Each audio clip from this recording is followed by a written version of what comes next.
So, the Australian Prime Minister Scott Morrison wants global social media restrictions. Yep. Australia wants to place global restrictions on social media. This is the same nation that is imprisoning an 18-year-old teenager for further sharing the footage of the recent New Zealand mosque shooting. Something other people got away with doing and didn't have to go to prison for it. And this kid's going away for 14 years. I mean, you're literally going to make him waste his adulthood, his entire adulthood in prison, for sharing a fucking video that you didn't like. Good God. But it was the footage of the most recent New Zealand mosque shooting, and so of course that's not politically correct to share. I don't care if the hashtags or comments he left were worrying. Shove the censorship up your ass. So what if he said target acquired or some such thing? He's 18. He's an idiot. I remember what I was like at 18. I was an idiot too. We're all idiots at 18. 14 years. He'll be 32 years old. Dear God.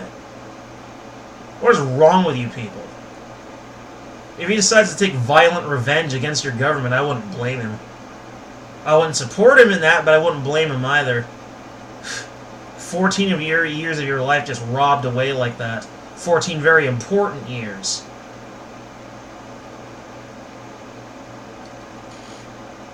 And just for forwarding a little video with a few worrying comments. I'm starting to rant here. Scott Morrison sent a letter to Japan's PM reading, "It is unacceptable to treat the internet as an ungoverned space." Morrison wants this issue front and center at the next World Leaders meeting in Osaka, Japan. According to Facebook, only 200 people saw the disturbing footage. However, after it was archived, it got live-streamed 4,000 more times. The first complaint was lodged 29 minutes after the live stream started. Morrison got after social media for not policing their platforms well enough. The company claims it removed 1.5 million copies of the videos of the attack in the first 24 hours.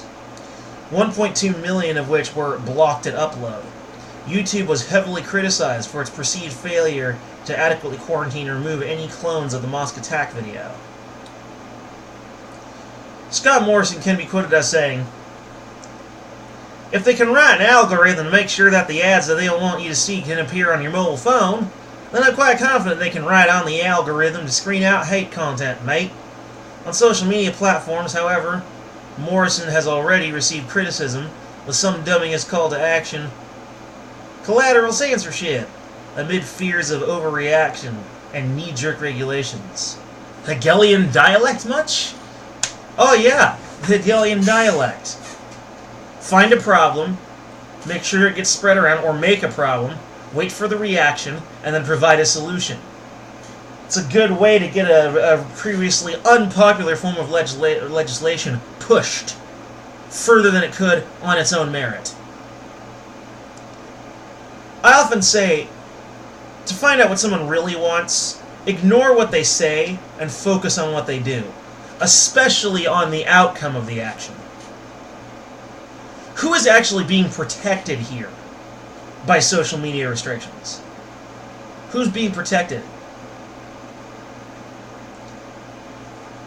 All this is really doing is just preventing you from seeing footage or make it harder for you to find out what's going on when something happens. The only thing censorship does is it forces people to be politically correct. It doesn't protect anyone. Don't like what you're seeing? Don't watch it! Oh, but no, the soccer moms of the earth are not going to put up with that. Oh, no, no, no, no, no. No, they're going to force everyone to be politically correct. Quite frankly, at this point, I would want to make a law that says forcing people to be politically correct is illegal and that you should do some time in jail. I probably would not actually enforce that, but I'd want to, badly.